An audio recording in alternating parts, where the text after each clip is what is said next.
Hi friends, అందరికీ నమస్తే. Welcome back to my channel.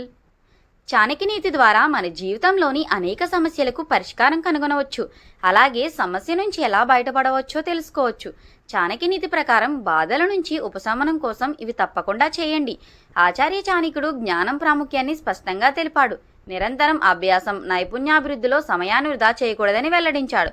మీరు ఎంచుకున్న రంగంలో నైపుణ్యం సాధించాలని, ఇది కొత్త విజయ స్థాయిలను చేరుకోవడానికి మీకు చాలా సహాయపడుతుందని పేర్కొన్నాడు. విజయం సాధించాలంటే జ్ఞానం తప్ప మరొక మార్గం లేదని చాణక్యుడు చెప్పాడు. చాణక్య నీతి ప్రకారం మనం కష్టాల నుంచి ఎలా బయటపడతామో తెలుసా? మొదటిగా సరైన వృత్తిని ఎంచుకోండి. మీ నైపుణ్యాలు, ఆస్తుకులు, అభిరుచికి సరిపోయే వృత్తిని ఎంచుకోవడం ద్వారా విజయం సాధిస్తారని చాణక్యుడు స్పష్టంగా తెలిపాడు. మీ బలాలు, బలహీనతలను గుర్తించి రాణించటానికి సహాయపడే మార్గాన్ని ఎంచుకోవాలని చాణక్యుడు తెలిపాడు.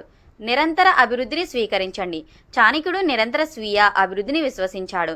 అభివృద్ధి చెందుతున్న రంగాలను గుర్తించి కొత్త నైపుణ్యాన్ని పెంపొందించడంపై దృష్టి సాధించాలని సూచించాడు. అన్ని రకాల అభిప్రాయాలను అంగీకరించాలని, మీ తప్పుల నుంచి నేర్చుకోవాలని దిశానిర్దేశం చేశాడు. మిమ్మల్ని మీరు మెరుగుపరుచుకోవడానికి ఇది ఉత్తమ మార్గంగా పరిగణించాలని కోరాడు.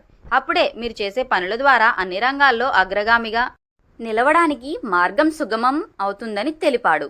నిజాయితీ, నైతికత. చేసే అన్ని ప్రయత్నాల్లో నిజాయితీ, నైతికతను కాపాడుకోవడం అత్యంత అవసరమని చాణక్యుడు స్పష్టం చేశాడు.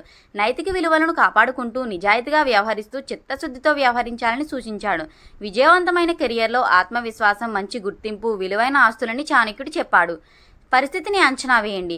మీరు ఎదుర్కొంటున్న పరిస్థితిని పూర్తిగా అర్థం చేసుకున్న తర్వాతే ఆ పరిస్థితులకు అనుగుణంగా పరిష్కారాన్ని కనుగొనాలని చాణక్యుడు సూచించాడు. సమస్య ఏమిటి, దాని మూల కారణాలు, సాధ్యమయ్యే పరిమాణాలను కూడా విశ్లేషించాలని దిశానిర్దేశం చేశాడు. స్పష్టమైన అవగాహన సమస్యను ఎదుర్కోవడానికి సమర్థవంతమైన వ్యూహాలను అభివృద్ధి చేయడానికి మిమ్మల్ని అనుమతిస్తుందని చాణక్యుడు చెప్పాడు. Thanks for watching. Please subscribe to my channel. Don't forget like, share, comment.